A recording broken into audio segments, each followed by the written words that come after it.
L'agence Sovimo vous présente les clés de l'immobilier. Visez haut, visez beau, visez Sovimo.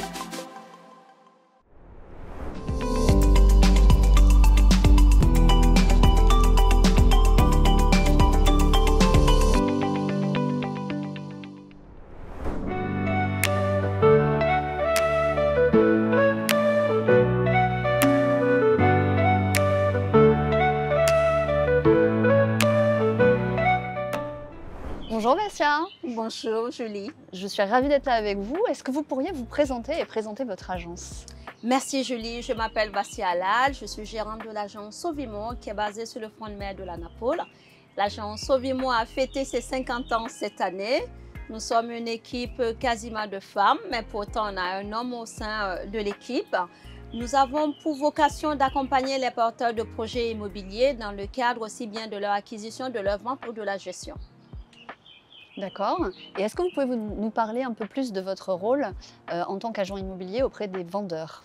Oui, auprès des vendeurs, mon rôle d'agent immobilier va consister à l'accompagnement. Ça veut dire que lorsqu'un client vendeur va me solliciter dans le cadre de son projet de mettre son bien à la vente, je vais l'accompagner sur un ensemble de dossiers. Ça veut dire que dans le cadre d'une vente, il y a un ensemble de dossiers que nous devons constituer qui va commencer par le titre de propriété. Il faut être sûr que le bien qui est vendu appartient bien à celui qui souhaite le vendre. On va rajouter à cela, si on est dans un bien en copropriété, on va prendre la carte d'identité, on va prendre les charges de copropriété, les appels de fonds, on va partir sur la taxe foncière, on va partir sur les 3 derniers PV d'AG. Une fois que l'ensemble des documents va être constitué, on va discuter avec le propriétaire pour pouvoir mettre son bien le plus en valeur possible. Mais avant de partir sur la mise en valeur du bien, il faut qu'on parte également sur son estimation. Un vendeur a toujours un prix en tête parce que ce bien fait partie de son patrimoine, parce que le bien a une histoire avec lui. Pour autant, le bien a un marché, a un prix du marché. Donc, il est vraiment important d'aller prendre en lumière ce prix du marché, de lui faire comprendre au vendeur. Donc, une estimation va être faite. L'estimation va être basée sur des thématiques et des points vraiment clés pour sortir le meilleur prix, de telle sorte à bien accompagner son vendeur dans le cadre de sa vente. On va se baser sur les biens qui sont déjà à la vente. C'est important. Il faut savoir sur le secteur du bien. Est-ce que c'est un secteur qui est porteur? Est-ce que c'est un secteur où la demande et l'offre, quelle est la différence? Est-ce qu'on a plus de demandes ou est-ce qu'on a plus d'offres? On va prendre en relief également tout ce qui va concerner les biens qui ont été vendus dans le secteur. Et on va mettre en relief les biens qui sont sous compromis. Quand on prend les biens qui sont à la vente, quand on prend les biens qui sont sous compromis et les biens qui sont vendus, en prenant en compte le fait que le bien a été rénové ou pas, de par son orientation, de par son positionnement, de par plutôt, et chose la plus importante, son emplacement. On va aller sortir le prix réel. On va expliquer au propriétaire pourquoi c'est le meilleur prix et pourquoi ce prix est vraiment celui du marché. Le propriétaire peut être d'accord avec nous en disant oui, vous êtes des professionnels du marché, mais le propriétaire peut aussi nous dire j'aimerais que mon bien soit un peu plus surévalué parce que je pense qu'il a les caractéristiques pour. Pourquoi pas? On va l'entendre, le but étant d'accompagner notre vendeur. On va lui faire comprendre qu'on va se donner des deltas. Si le bien n'est pas vendu au bout d'un mois, il faut qu'on fasse le comparatif en se disant ce bien n'a pas été vendu. Pourquoi est-ce qu'il n'a pas été vendu? Alors qu'il a toutes les caractéristiques pour plaire à un acquéreur. On va prendre cela en compte, on va reparler avec le propriétaire. Et si en l'occurrence, on a pu vendre le bien entre-temps, on sera ravi de dire au vendeur que le bien était bien estimé, qu'il nous a fait confiance ou qu'on lui a fait confiance en mettant un peu plus. Et en partant de là, le propriétaire vendeur sera content et nous, on pourra l'accompagner dans les différentes démarches. Parce qu'entre le fait de mettre un bien à la vente, c'est une chose, mais il y a toute une démarche qui va suivre ensuite dans l'accompagnement jusqu'à la finalité du bien. Et ça, je vous en parle tout à l'heure. Très bien, c'est très intéressant tout ça. Mais alors, justement, vous accompagnez les vendeurs, mais vous accompagnez aussi les personnes qui veulent faire une acquisition. Oui. Qu'en est-il? Quel est votre rôle? C'est vrai, on va accompagner les vendeurs parce que c'est vraiment important de pouvoir mettre un bien sur le marché, leur expliquer le fonctionnement, les étapes. Mais pour autant, il est aussi important, lorsqu'un bien est sur le marché, de pouvoir le vendre à un acquéreur. Donc, qu'est-ce qui se passe lorsqu'un acquéreur me sollicite de deux manières? La première, c'est parce qu'un acquéreur a vu mon bien sur un de mes sites de communication. Il me contacte en me disant « Vassia, ce bien m'intéresse, j'ai envie de le visiter, je l'invite à venir à l'agence ». Il est important pour moi de suivre le projet de mon client. Je ne peux pas aller en visite sans savoir quel est le réel projet. Pour moi, le suivi acquéreur est une étape importante parce que lorsque mon acquéreur va venir à l'agence, que nous allons prendre le temps de la découverte de son projet, je vais pouvoir cerner quelles sont ses attentes. Je saurai si mon acquéreur est dans le cadre d'un déménagement, d'un agrandissement de famille, d'une mutation, d'un projet investissement, d'un projet de résidence secondaire, d'un projet de résidence à l'année principale. Donc, ces points sont importants. Il faut que je connaisse également mon vendeur, mon acquéreur. Il faut que je sache s'il a des enfants, si les parents viendront. Donc, voilà, ce ne sont pas des choses qui se discutent au téléphone. Ce ne sont pas des choses... Parce que lorsqu'un acquéreur voit un bien, il peut penser que le bien lui correspond et je serais ravie que ça lui corresponde. Mais pour autant, il est vraiment important que je fasse la découverte de son projet. Et ensuite, je pourrais faire une sélection de biens, dont le bien pour lequel il m'a appelé, en combinant avec d'autres biens. Parce que si une bonne sélection est faite, j'ai besoin de 3 biens pour en vendre un. Parce que j'aurais pris en relief les critères de mon acquéreur et je serai dans un réel accompagnement. Une fois que j'aurai trouvé le bien qui correspond à mon client, acquéreur, je vais l'accompagner dans le cadre de son offre d'achat. Mais en amont, ayant rentré le bien avec mon propriétaire et en ayant fait la découverte de son bien avec une bonne estimation au préalable, je sais quelle est ma marge de négociation sur ce bien. Si c'est un bien que je dois vendre au prix ou si c'est un bien où je peux accepter une marge de négo. Donc, je vais accompagner mon client acquéreur dans son offre en ayant pris en tête ma marge de négociation en ce qui concerne mon client vendeur puisque je l'aurais rencontré, j'aurais suivi le process de la mise en vente de son bien. À la partie de là, lorsqu'on tombe sur un même accord et que l'offre est validée par les deux parties, on va partir sur un ensemble de process qui s'appelle le compromis. Donc, le compromis, c'est un ensemble de documents. Il se signe soit en agence, soit auprès du notaire. Une fois que le compromis est signé en agence ou chez le notaire, on va avoir ce qu'on appelle le délai de rétractation. J'ai 10 jours pour dire finalement, en tant qu'acquéreur, j'ai réfléchi, je ne souhaite plus acquérir un bien et je ne suis pas pénalisée pour autant. Et j'ai la possibilité également, dépasser ces 10 jours, de me rétracter si je n'ai pas eu mon prêt bancaire. Ça veut dire que j'ai fait un prêt auprès de la banque et finalement, mon prêt n'est pas passé. Après, c'est au rôle de l'agent immobilier de vérifier que l'acquéreur a déjà vérifié sa possibilité d'acquisition avant de prendre une offre. Là, c'est un autre sujet. Donc, on va avoir cette étape. On va avoir l'étape également, une fois que le compromis sera signé, ce qu'on appelle l'acompte, c'est entre 5 et 10%, qui est un montant de 5 à 10% du bien d'acquisition qu'on va verser au notaire, qui est séquestre. Une agence peut être séquestre également. Le notaire l'est tout le temps si on fait la signature ou pas à son niveau. Et par rapport à cela, le client acquéreur, une fois qu'il a fait son dépôt, on va envoyer dès la signature, le lendemain de la signature du compromis, le compromis, une notification envoyée à la mairie, ça s'appelle le droit de préemption. En fonction des communes et en fonction des quartiers, la mairie a le droit de préempter. Donc, on a 2 mois de délai de préemption. Donc, la mairie peut dire je préempte.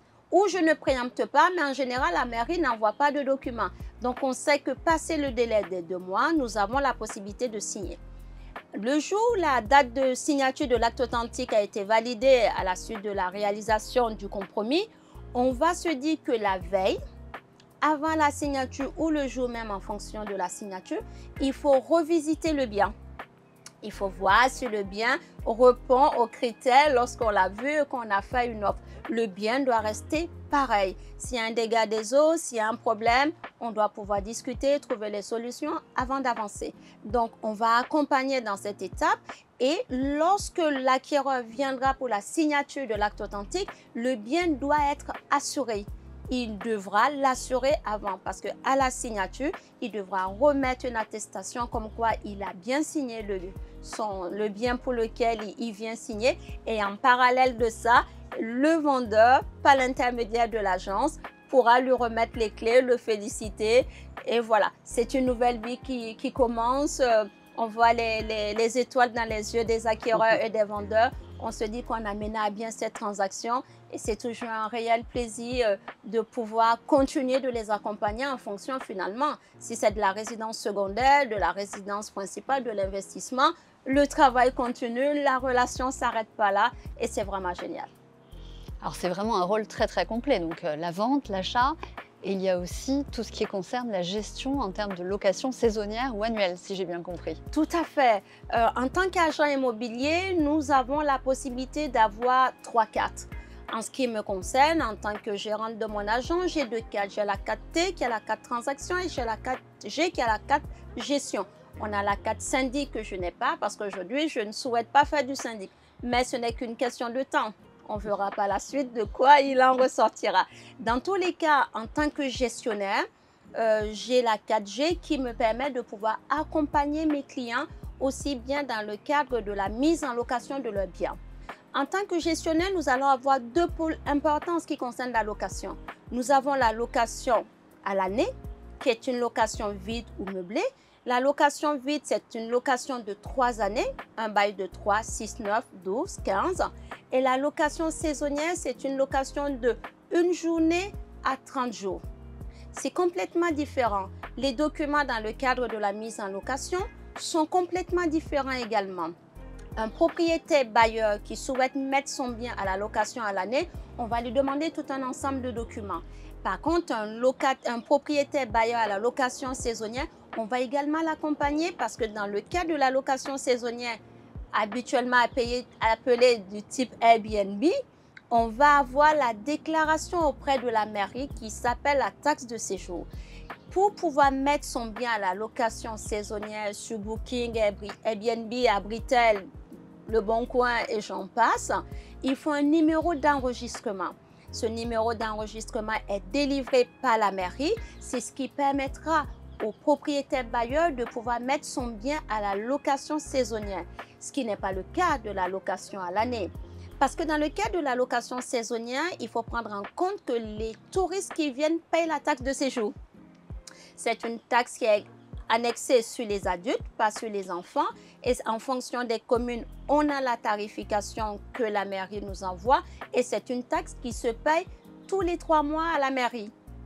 Par contre, cette taxe, lorsqu'on la paye, on doit mettre en face de la taxe quel est le propriétaire. Parce qu'après, il faut aussi calculer le nombre de jours qu'un propriétaire a le droit de louer, que ce soit sa résidence principale ou sa résidence secondaire. C'est une autre thématique qu'on aura l'occasion d'aborder une prochaine fois. Donc là-dessus, on va l'accompagner sur toutes ces documentations pour pouvoir les mettre à la location. Une fois que le bien est mis à la location, que nous avons signé un mandat de gestion location saisonnière, on va accompagner le propriétaire dans toutes les démarches. Il n'aura plus rien à faire. On va mettre la publication du bien sur les différents supports.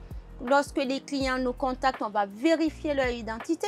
On va être sûr que le nombre de personnes qui viennent, on a bien les cartes d'identité, sauf des enfants que nous ne demandons pas, mais toutes les personnes adultes qui viendront dans un logement, on va pouvoir demander leur carte d'identité. On va signer un contrat. Ce n'est pas un bail de location, c'est un contrat de location que nous allons signer. C'est un délai bien précis. On va accueillir les clients lorsqu'ils arrivent. On les installe avec un cadeau de bienvenue. On va les suivre au niveau de tout leur séjour, de toutes leurs demandes. On va les sortir. On va faire un état des lieux de sortie. On aura encaissé les rentrées locatives financières en amont et le propriétaire sera réglé. Dans le cadre d'une location à l'année, si c'est un bail meublé, on est sur un délai de baux de 1 année qui se renouvelle à chaque fois.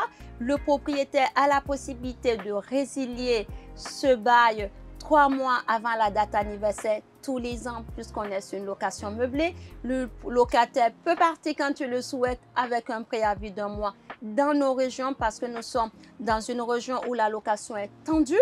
Si on était dans une région où la location est beaucoup plus facile, on a le délai des 3 mois. Mais puisqu'on parle de l'immobilier sur la Côte d'Azur, je vais me concentrer là-dessus. Je serais ravie de vous apporter des réponses dans vos régions si c'est complètement différent des nôtres, avec grand plaisir. Donc, on va prendre toutes ces choses en place. On va vraiment accompagner notre client. On va lui expliquer comment les choses se passent.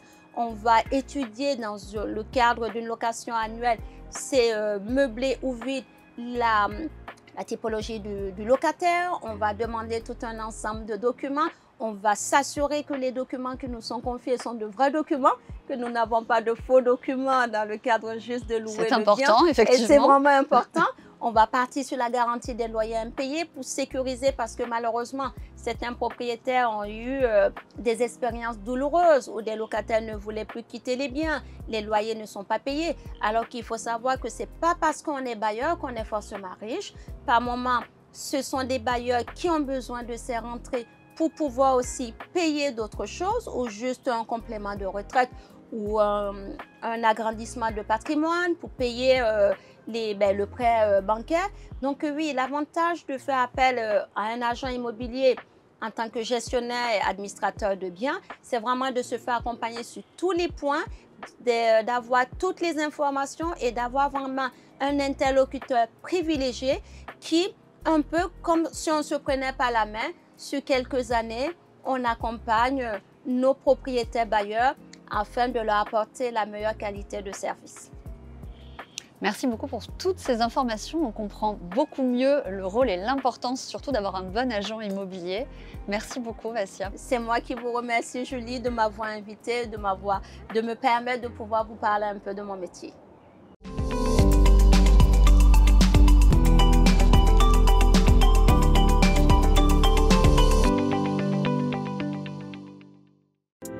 L'agence Sovimo vous présente les clés de l'immobilier. Visez haut, visez beau, visez Sovimo.